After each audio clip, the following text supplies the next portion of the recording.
Hey, Will Brink here at brinkzone.com. Today I want to talk a little bit about grip strength, the importance of grip strength, discuss some options for improving grip strength.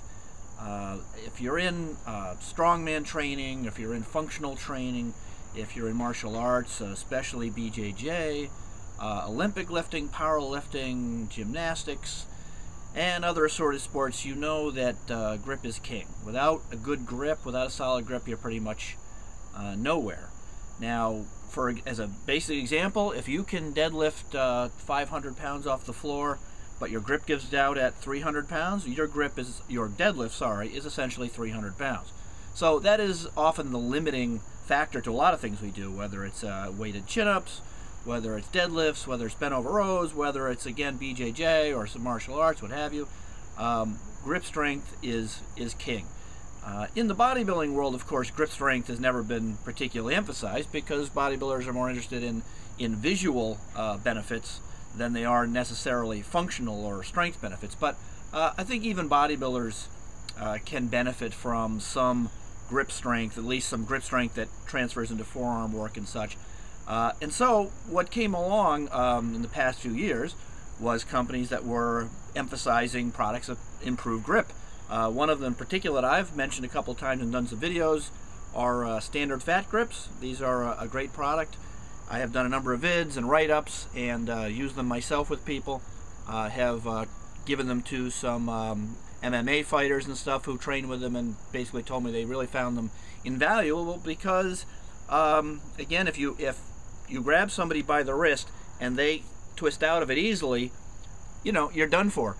People that have really solid grip strength get a big benefit with competing in MMA or BJJ or what have you, and the guys that I've had using them said that they found them to be very useful.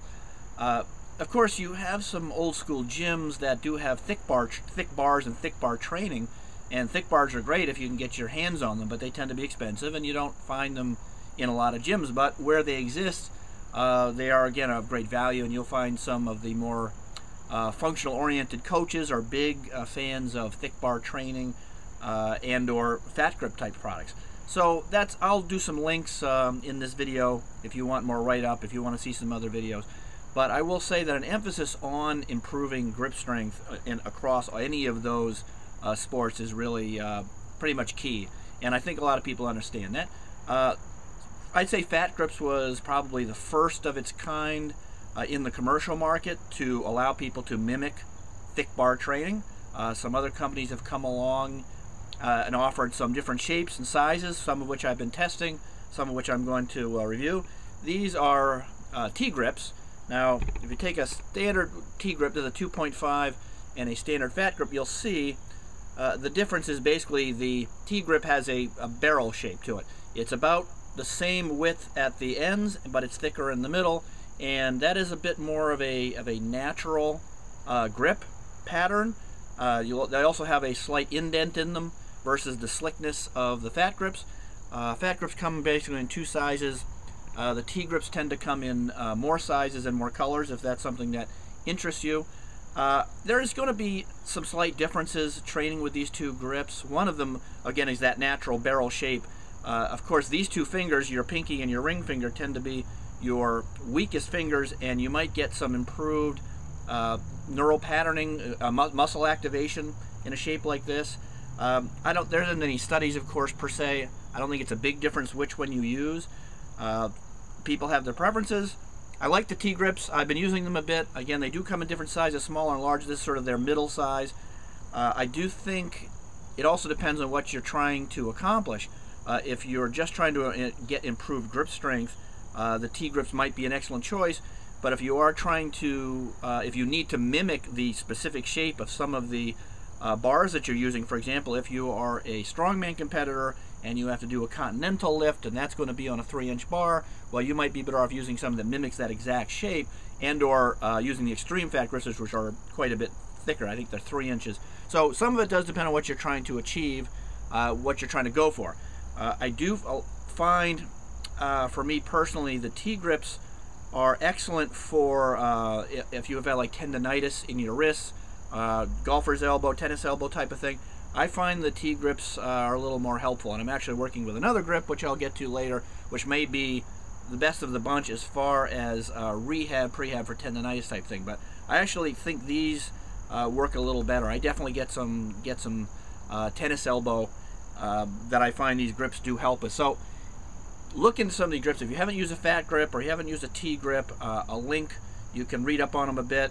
I do recommend, again, regardless of the sport you're in or what you're trying to accomplish, working with thick bars if you can get your hands on them, or working with a fat grip type product or a T grip type product, depending on the size, depending on, again, your size of your hands, how strong your natural grip is. Some people already have a pretty well developed grip. Some people who have been doing, let's say, classic bodybuilding training tend to have a pretty weak grip. I have to admit, back in the day, mostly through the 80s and stuff, I was your classic using a grip to take my grip out of the movement, because of course I was trying to work larger muscle body parts, and the idea was to actually take the weak link out. Now that's classic bodybuilding, but unfortunately is a negative for any other sport where grip actually matters. So you can pay a price for that type of thing. So you have to, again, decide where you are. You do find some coaches that actually feel that using fatter grips actually is a plus, even for muscle activation and growing muscle mass. I don't know if that's true or not. I don't know if there's actual data on that per se, but anytime you change muscle activation, neural activation, I think that's a plus, even in athletes that are looking for strictly visual changes. So that's something to consider. So hopefully I've given you a little overview of the importance of grip strength, shown you a couple different grips. If I suggest you may want to subscribe to this channel. As you see, I tend to give away the objective science-based stuff, and I'll see you all on the Brink Zone.